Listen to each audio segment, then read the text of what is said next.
তুমি ভোট নেওয়ার জন্য ক্ষমতায় আসার জন্য টুক করে ক্ষমা করে দেবা, এইটা তারই একজন দলের লোক। তিনি বললেন যে আপনার কি সন্তান মারা গেছে, আপনি কিভাবে ক্ষমা করবেন? যদি আপনি ক্ষমা করেন শহীদের সাথে বেইমানি করা হবে। আবার ভারতকে 2-3 বার অফার দিচ্ছে যে আপনারা আমার শত্রু না, আপনাদের সাথে সমঝোতা করে। এই যে বিষয়গুলো এরা আসলে কোন সময় কি বলে, এইটাই অবাক। আপনার হচ্ছে কি, আমি মনোবিজ্ঞানের ছাত্র। মনোবিজ্ঞান কত প্রকার, পৃথিবীতে যতজন মানুষ তত প্রকার মনোবিজ্ঞান হওয়ার কথা, কারোর সাথে কারো মিল নাই। অর্থাৎ যদি মনে করেন 200 কোটি মানুষ হয়, 200 কোটি মনোবিজ্ঞান হওয়ার কথা ছিল। তাই আমাদের দল বৃহৎ দল, বড় দল, সেইখানে মনও বিভিন্ন রকম থাকবে। কিছু কিছু বিষয় বিভিন্ন জনে ব্যক্তিগতভাবে কিছু বললেও সেই বিষয়টা আমাদের দলীয় ফোরামে হবে না। আপনারা জানবেন যে দলীয় ফোরামের প্রধান হচ্ছে ভারপ্রাপ্ত চেয়ারম্যান মহোদয় তারেক রহমান সাহেব। তিনি যা বলবেন সেইটাই। আপনারা ইতিমধ্যে দেখেছেন আন্দোলনের আগে এবং আন্দোলনের পরে আজ পর্যন্ত যিনি বক্তব্যগুলো দিয়েছেন, তার বক্তব্য প্রত্যেকটা পারফেক্ট এবং শোনার মতো। এমনকি আমি 3টা প্রোগ্রামে দেখেছি যে জামাতের আমির তিনি বলেছেন যে এই আন্দোলন সংগ্রামের জুলাই আগস্টের যে আন্দোলন হয়েছে তাতে মহানায়ক ছিল তারেক রহমান, মাস্টার মাইন্ড ছিল তারেক রহমান, প্রধান ম্যান ছিল তারেক রহমান। এই ব্যক্তি যেটা বলেছে এরকম অনেকেই প্রশংসা করেছে। তাই তারপরও কিন্তু সে কখনো একদিনের জন্য বলেনি যে আমি এই আন্দোলনে কিছু করেছি। আমরা দেখেছি যে একটা ছাত্ররা যখন আন্দোলন করতে গিয়ে সে হারুনের ভাতের হোটেলে তাদেরকে নিয়ে যাওয়া হয়, বিকালবেলা তাদের একটা ফর্দ ধরে দেওয়া হয়, তারা আন্দোলন আপনার প্রত্যাহার করেছে এবং এটা অপরাধ মনে করেছে। বিকালে গিয়ে 2জন মন্ত্রীর সাথে বসেছিল, তখন কিন্তু তারেক রহমান সাহেব প্রত্যেকটা বিশ্ববিদ্যালয় টিচারদের সাথে এবং সেই সময় সেইখানে যারা ছাত্র ছিল তাদের সাথে সরাসরি কথা বলেছে। এবং অন্য অন্য দল যেমন এই ভিপি নূর আপনাদেরকে বলেছে তাকে ফোন করেছিল, এই তারেক তাকে ফোন করেছিল, এরকম অনেককে ফোন করে আবার কিন্তু সেটা চাঙ্গা করেছে যে ওরা আপনার দিয়েছে যেটা কোঠা আন্দোলন, কিন্তু আমাদের তো ছিল 1 দফা, আমরা 1 দফা চালিয়ে যাব। পরবর্তীতে ছাত্ররা আবার সেটাই ঐক্যবদ্ধ হয়েছে। তখন আমাদের নেতা কিন্তু বারবার বলেছে এই সফলতা ছাত্রদের, এবং আমাদেরকে বলতো পিছনে পিছনে থেকে কাজ করেন। তাই আমার নেতা যেটা বলবে, আমাদের নেতা যেটা বলবে সেটাই প্রধান। এবং আপনি বলছেন কমিটি নিয়ে বাংলাদেশে বিভিন্ন জায়গায়, আমার এলাকায় এরকম হচ্ছে, কিন্তু বিষয়টা হচ্ছে বড় দল আমাদের ভারপ্রাপ্ত চেয়ারম্যান মহোদয় বারবার প্রত্যেক দিন 2টা-3টা স্কাইবি করতেছে, সেখানে বলতেছে আওয়ামী দোসর, আওয়ামী সুবিধাভোগী। এমনকি কেউ নিরপেক্ষ ছিল, কোনো এক সময় বিএনপি করতো, বিএনপির পক্ষে কথা বলেনি। এদেরকে কোনোভাবে দলে নেওয়া যাবে না, দলের সদস্য করা যাবে না। এখন যদি তারেক রহমানের বিপক্ষে কেউ অবস্থান নেয়, সেখানে যদি ওই এলাকার লোক শক্তভাবে এই বিষয়গুলো নিয়ে আবেদন করে, এবং আপনার মাধ্যমে আমি বলবো যে আমাদের প্রত্যেকটা বিভাগীয় সাংগঠনিক কমিটি দিয়েছে, যিনি বাংলাদেশের ওই বিভাগে কমিটি করবে, খবরদারি করবে, দেখবে। তিনি আবার ছোট ছোট জেলা ওয়ারি কমিটি করে দিয়েছে, টিম করে দিয়েছে। যেমন আমার বাড়ি খুলনা বিভাগে, খুলনা বিভাগীয় টিম প্রধান হচ্ছে জনাব আমানুল্লাহ আমান, বিএনপি চেয়ারপারসনের উপদেষ্টা, সাবেক ডাকসুর ভিপি, সাবেক মন্ত্রী, এবং তিনি আবার প্রত্যেকটা জেলায় জেলায় এরকম টিম করে দিয়েছেন। আমার বাগেরহাটে একজন যুগ্ম আহ্বায়ক দিয়ে, আমার মোড়লগঞ্জ শরণখোলা প্রত্যেকটা আসন ভিত্তিক দিয়েছেন। এখানে যদি এই কাজগুলো করে, কিন্তু আপনাকে আগে বলেছিলাম শুরুতে যে আজকে যদি স্থানীয় সরকার নির্বাচন হয়, লজ্জায় বলবে মামাতো ভাই, খালাতো ভাই, এই কয়ে আওয়ামী লীগ সব ঢুকে যাবে। ঠিক এরকম আজকে লজ্জায় অনেকে যেটা আওয়ামী লীগ করতো বা আওয়ামী লীগের সুবিধা নিচ্ছে, সেইটা যখন আসছে নাম লেখায় আর একজনে বাধা দেয় না, বলে না, চিন্তা করে ও তো আমার স্বাস্থ্য ভাই, ও তো আমার বন্ধু। এখান থেকে লজ্জা শরম ফেলে কঠিন হতে হবে, কঠোর হতে হবে, যে কমপক্ষে 2-4 টার্ম বা 5-7 বছর তোমরা বাবারা পিছনে থাকো, তোমাদের এই সামনে আসা দরকার নাই। কারণ যারা আন্দোলন সংগ্রাম করেছে, ত্যাগী, যারা হামলা মামলার শিকার হয়েছে, বাড়িতে থাকতে পারে না, তারা সামনে থাকবে, তারাই মঞ্চে থাকবে, এইটাই থাকা উচিত। কিন্তু সেইটা লোকালভাবে কিছু লোকজন লজ্জা শরমে এইগুলোকে, আমি এলাকায় প্রচুর পরিমাণকে বাদ দিছি, একের ধরে ধরে বাদ দিছি। এবং আমাকে বলতেছে অনেকে আপনি এমপি নির্বাচন করবেন, এরা তো আপনার কাজে লাগবে। আমি বললাম আমি চাই না। আমি ওই দুর্বৃত্তায়ন, ওই ফ্যাসিস্ট, ওই আওয়ামী দোসর, ওই মিথ্যাবাদী খুন গুণের রানীর যারা আছে, এদেরকে আমি চাই না। প্রয়োজনে আমি এমপি হলাম না, তারপরও আমি চাই একেবারে ত্যাগীদের মূল্যায়ন হতে হবে।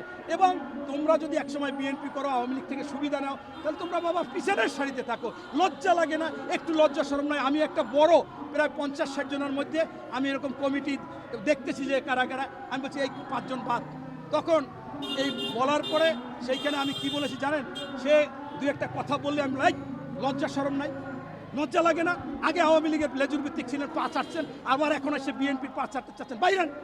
এখন এই কথাগুলো বলতে হবে, সেইটা বলার মতো লোক নাই। ওই যে বলে যে বিড়ালের গলায় ঘন্টা বাঁধবে কে, এইখানে সমস্যা। নতুবা আমাদের নেতা বিএনপির ভারপ্রাপ্ত চেয়ারম্যান মহোদয় তারেক রহমান সাহেব স্পষ্ট কথা, আওয়ামী দোসর, আওয়ামীর সাথে লিয়াজও করেছে এবং নিরপেক্ষ ছিল, বিএনপির পক্ষে কথা বলেনি। বরঞ্চ অনেককে বলছে যাইও না, কাজ হবে না, হাসিনা আর যতদিন জীবিত ততদিন ক্ষমতায় থাকবে, এদেরকে কোনোভাবে দলে নেওয়া যাবে না। সর্বদলীয় ঐক্য আমাদের যে বৈঠক শেষ হলো গতকালকে, সেখানে হচ্ছে জামাত তারা স্পষ্ট অবস্থান নিয়েছে যে স্থানীয় নির্বাচনটা আগে হয়ে যাক এবং বিএনপি তারা চাচ্ছে যে জাতীয় নির্বাচন। তো জামাত এবং বিএনপি দুইটা বড় দল, যেহেতু তারা দুইটা ভিন্ন বিরোধী আছে এই মুহূর্তে, তো এটা কিভাবে সম্ভব হচ্ছে আপনি সমাধানের পথে আসেন? আমি আসলে জামাত নিয়ে কি মন্তব্য করব ভাই, এখন ফেসবুকে এত জামাত অ্যাক্টিভ। আমি একটা বক্তব্য দিয়েছিলাম, বক্তব্যটা হচ্ছে কারো নাম বলি নাই, যে কেউ আমার নবীকে কাউবয় বলবে, কেউ আমার নবীকে ছোট করে কথা বলবে, কেউ মা খাদিজাকে বলবে সে ইনটেক না, ভার্জিন না, তার 3 বার ছাইরে গেছে পৌড়, কেউ বলবে আলী সে মদ খেত।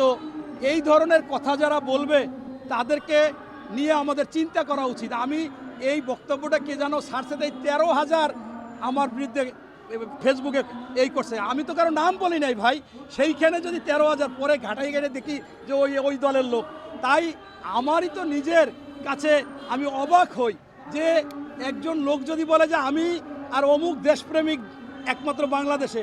ভাই তোমাকে যদি প্রশ্ন করা হয় যে তুমি কি স্বাধীনতা যুদ্ধের পক্ষে না বিপক্ষে, তুমি বলবা যে বিপক্ষে এক কথায়। তা তুমি স্বাধীনতা যুদ্ধে ভূমিকাই নিলে না, তোমার আবার দেশটা আসলো কোথা থেকে? আবার দেশের প্রেমিকটা হইলে কেমনে? তুমি তো দেশের বিরোধী ছিলা, তুমি তো এটা বলতে পারো না। আবার তুমি টুপ করে বললা যে আমি আওয়ামী লীগের সবাইকে ক্ষমা করে দিব, তুমি ভোট নেওয়ার জন্য, ক্ষমতায় আসার জন্য টুপ করে ক্ষমা করে দেবা। এইটা তারই একজন দলের লোক, তিনি বললেন যে আপনার কি সন্তান মারা গেছে, আপনি কিভাবে ক্ষমা করবেন? যদি আপনি ক্ষমা করেন শহীদের সাথে বেইমানি করা হবে। আবার ভারতকে 2-3 বার অফার দিচ্ছে যে আপনারা আমার শত্রু না, আপনাদের সাথে সমঝোতা করে। এই যে বিষয়গুলো এরা আসলে কোন সময় কি বলে, এইটাই অবাক। আমরা আগে মনে করতাম যে এরা হচ্ছে যা কথা বলে মাইপে জুইপে বলে এবং সঠিক বলে, কিন্তু এখন দেখতেছি যে অনেক কথাই তারা এলোমেলো বলতেছে, সকাল বিকাল করতেছে। এবং আমার কাছে আরও আজব লাগে, এখন তারা প্রশ্ন উঠেছে নারী নেতৃত্ব হারাম। আরে ভাই, তাদের অধীনে তুমি মন্ত্রী ছিলা, তোমাদের দলের প্রধানরা মন্ত্রী ছিল, এমপি ছিল, এখন নারী নেতৃত্ব হারাম হয়ে গেলে এটা কেমন? সেই দিন মনে ছিল না? আবার বলে যে আপনার 2018 সালে নির্বাচনে যাওয়া মানুষের সাথে বেইমানি মুনাফিকি করা হয়েছে। তোমরা 25টা আসন ধানের শীষ নিয়ে দাঁড়াইলা, তোমাদের মুনাফিকি হয় না? তাই এই দল যেটা বলতেছে, আসলে তারা আমার কাছে স্পষ্ট মনে হচ্ছে যে কোনো দল গঠন হবে, সেই দলের সাথে তাদেরও প্রেতাত্মা আছে এবং তারা সেই দলের সাথে মিলিত আছে। ওই দল এবং তারা যা কিছু সিদ্ধান্ত একত্রে নিচ্ছে, ওরা যা বলতেছে, উনিও সেই ওই যে কাউয়া কাদেরের মতো শেখ হাসিনা যা শিখিয়ে দিত, কাউয়া কাদেরও তাই বলতো। আমার মনে হয় সরকারের ছত্রছায়ায় যে দলটা মানুষ বলতেছে হতে চাচ্ছে, তাদের সাথে ওনাদের লিয়াজ আছে, ওরা যা বলে ওনারাও সেটা বলে। আরে ভাই, স্থানীয় সরকার নির্বাচন হলে তো হাঙ্গামা হবে। যদি সত্যিকার অর্থে আপনার এই আওয়ামী লীগকে প্রতিরোধ করতে চান, তাদেরকে প্রতিরোধ করতে গেলে, তাদের প্রার্থীকে প্রতিরোধ করতে গেলে তো আপনার বিভিন্ন জায়গায় খুনাখুনি হয়ে যাবে, রক্তপাত হয়ে যাবে। তাইলে আপনি কিভাবে সেই নির্বাচন চান? তাইলে অবশ্যই আপনাদের মধ্যে ষড়যন্ত্র আছে এবং আপনারা বিলম্ব করতে চান। আপনাদের যে দলটিকে আপনারা ক্ষমতায় আনতে চান বা যাদের নিয়ে আনতে চান, সেই দলের লোক তো বিবাহযোগ্য হইলেও মানুষ বিবাহ করতে চাচ্ছে না, তাদের চেহারা চূড়াটা ভালো না। তারা যখনই পাত্র আসে, পাত্র চেহারা দেখে দৌড় দেয়। এখন সেইটা যদি আপনি তাকে বিবাহ দিতে চান, সোনো পাউডার দিয়া টিয়া ঘইসা মাইজা টাইজা পরিষ্কার করিয়া যেদিন বিয়ে দিবেন, অন্যদের সেই দিন বিয়ে করতে হবে, এইটা রাজনীতিতে চলে না। মূলটা কথা হচ্ছে যে আপনার বাংলাদেশে অনেক জনপ্রিয় দল আছে, তারা ইনশাল্লাহ নির্বাচন হবে, সেই নির্বাচনে জয়লাভ করে সরকার গঠন করবে। কোনোভাবে আমরা এই স্থানীয় সরকার নির্বাচন বাংলাদেশে হতে পারে না, হবে না এবং বিএনপি হতে দেবে না ইনশাল্লাহ। ধন্যবাদ।